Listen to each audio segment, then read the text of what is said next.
nós estamos no ano de eleição, né? Muitos acham que é errado o cristão falar de política, opinar, né, sobre política. Eu não quero aqui falar de lado nenhum especificamente, mas eu queria entender como você entende a importância de um servo de Deus também prestar atenção e ver como algo importante, porque é uma sociedade, nós vivemos em sociedade, né? A gente tem até uma palestra muito boa sobre Deus, fé e política, que está disponível aí no YouTube, analisando, vamos dizer, uma teologia da política na Bíblia. Sim, né? Porque eu já vi pessoas falando, não, vocês deviam parar, ficar falando só de religião. Ué, mas nós não vivemos no mundo? Então, aí é uma coisa delicada que a gente tem que levar em consideração. A pergunta é, o cristão deve se envolver com política e se posicionar? A resposta é sim. Por quê? Porque o cristão também paga imposto. Ele não é um cidadão de segunda categoria. Ele faz parte do bem comum.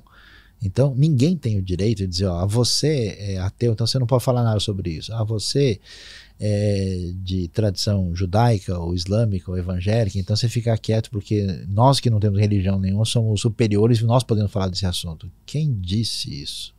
Quem lhe deu o direito de estar acima dos outros e dizer quem pode ou não pode ficar calado? Então, claro que a pessoa deve fazer isso e deve fazer isso de uma maneira coerente com os seus princípios, com as suas ideias e de maneira equilibrada. Então, esse é um ponto importante. A segunda coisa é que se a gente quiser fazer política como cristão, a gente precisa ler a Bíblia. Então precisa ver qual que é a proposta bíblica a respeito de política. Muita gente religiosa faz uma política diferente da Bíblia. Por exemplo, eu preciso de um favor aqui na minha igreja. Então eu queria que tivesse um ponto de ônibus aqui na frente, queria não sei o quê, então eu uso aquele caminho de clientelismo. Eu vou votar no fulano porque ele vai trazer alguma vantagem para mim. Esse caminho não é o caminho correto. Eu preciso pensar no bem comum. Em que medida esse ou aquele governo vai beneficiar a população a partir de princípios de justiça e de bem-estar para a sociedade. A terceira coisa, ainda que os cristãos devam ter posicionamento político, e até é bom que alguns de fato entrem como candidatos da política, no meu entender, não se deve atrelar uma igreja política e nem um ministro religioso. Então, por exemplo, eu, Luiz Saião, pastor de igreja e professor de teologia, não serei candidato a nada. E se eu for, eu tenho que deixar essa posição para que eu não use o elemento sagrado como elemento de manipulação a favor dos meus votos. Então eu acho que é o seguinte, você vai fazer um negócio, eu tenho um amigo meu muito interessante, alguém convidou ele para envolver num cargo político, e ele é pastor de uma igreja expressiva, ele disse, eu não posso descer de posto, eu estou fazendo uma coisa muito mais importante, então para simplesmente ser um candidato tal, eu teria que deixar o que eu faço, que é bem mais importante do que esse pequeno cargo aí. Então, na minha opinião, a pessoa deve servir a Deus dentro da área dela. Como, por exemplo, se eu for ser um cientista ligado à universidade, eu tenho um ministério como cristão lá.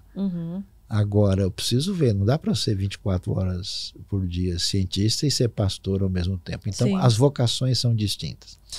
E, na minha opinião, a gente tem que olhar a política do ponto de vista bíblico para sempre ser sal da terra e luz do mundo.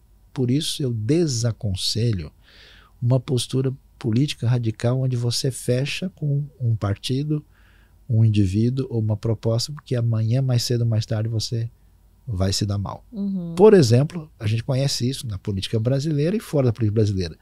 2 indivíduos eram antagônicos, brigando, e falando... agora estão lá se abraçando. De repente o sujeito está junto com o outro, falando, pera, mas qual era a proposta mesmo que um defendia, que o outro não defendia? Não, peraí, mas eu estava, né? Não estou entendendo mais nada. Tem um autor francês muito sóbrio, chamado Jacques Ellul, que escreveu nessa área. Ele disse uma coisa que me chamou a atenção. Ele disse que, num certo sentido, o verdadeiro cristão ele se coloca contra todo o governo.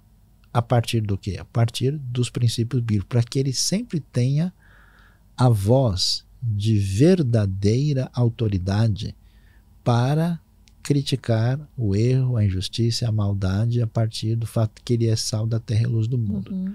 Qual que é o problema? Se eu fecho com o indivíduo X, e aí esse indivíduo começa a fazer coisas injustas, eu não posso falar mal dele, porque nós já fechamos, ele faz parte, de repente ele é até da minha igreja, então você fica vendido e a sua legitimidade desaparece.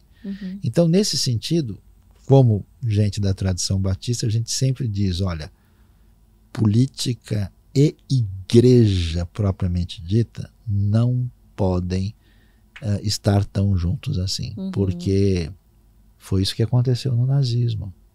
Foi isso que aconteceu em grande parte da história, quando a religião, que é dominada pelo Estado, você viu o que está acontecendo na Rússia agora. Então o clero russo está apoiando o que está acontecendo, porque eles estão ligados. A gente perde a voz profética. Então essa separação ela é sábia. Mas a gente tem que ser responsável, votar com consciência, rejeitar aquilo que a gente percebe que entra em conflito com os valores da parte de Deus, ser responsável, mas com sabedoria, tato, bom senso e isenção. Gostou desse trechinho? Então se inscreva aqui no canal e fique por dentro de tudo. E para se aprofundar ainda mais, clica aqui em Seja Membro e tenha acesso a conteúdos exclusivos para você.